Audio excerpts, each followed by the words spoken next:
Hey, Stephen here with another DIY musician guide. If you are on Bandcamp, and if not, why not?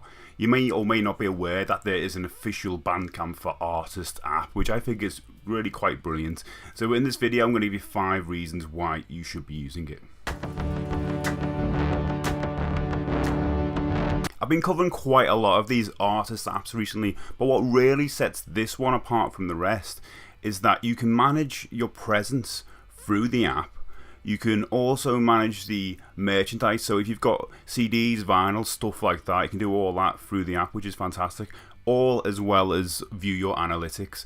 So I thought I'd note down 5 reasons why I think you guys should be using it, and note that this is available on iOS and Android. So let's get into it. But before that, subscribe to the channel if you want to see more videos like this. Number 1, you can check how many followers you have. Now this is a really important figure, and I don't really understand why it's not available on the desktop version of the site. I can't find that number anyway, because this is basically your potential reach. When you press the publish button on a release to go live, every one of those followers will get an email about your release, so it's really important to get a high number so your release reaches as many people as possible. Although I should note that Bandcamp now asks you whether you want to receive further notifications, basically to be part of that artist's mailing list when you do purchase or choose to follow that artist. I think it's a GDPR compliant thing. Number 2, sending a message to your followers. This is another reason why that number is really important, because this basically turns your Bandcamp app into an email marketing service where you can choose to either email your whole list, or if you have a Bandcamp Pro account, you can filter by location and how much that person has spent. This is an amazing feature for notifying people of upcoming releases, any sales you've got on, or just general updates. Number 3, notifications. Like I said before, if someone buys something from you on Bandcamp, they'll receive an email all about it. But what happens if you get a new comment, or you get a new follower, or you're running low on your merchandise? Well, you can actually set these notifications within the app, which is really useful.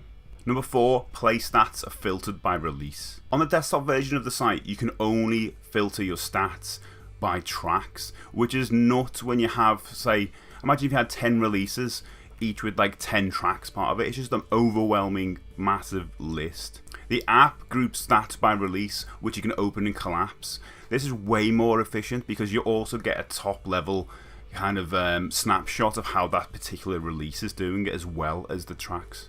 Number 5, the activity feed. Now this is the first thing I look at when I open the app, because it quickly shows you how well you're doing or not doing, in my case, on Bandcamp. For example, May the 11th was the last time that somebody engaged with my profile, which is terrible really, and that shows me that I should go away and think about how I can engage with people, bring people back. So I was thinking I might actually do a summer sale, so that actually might bring in some new people as well as appeal to people who've bought stuff in the past. And that's it. As always, let me know what you think about all this. Are you using the app? Are you gonna use the app? And if you want to see more videos like this, guess what I'm gonna say? You better like and subscribe to the channel, and I will see you next time on a DIY Musician Guide.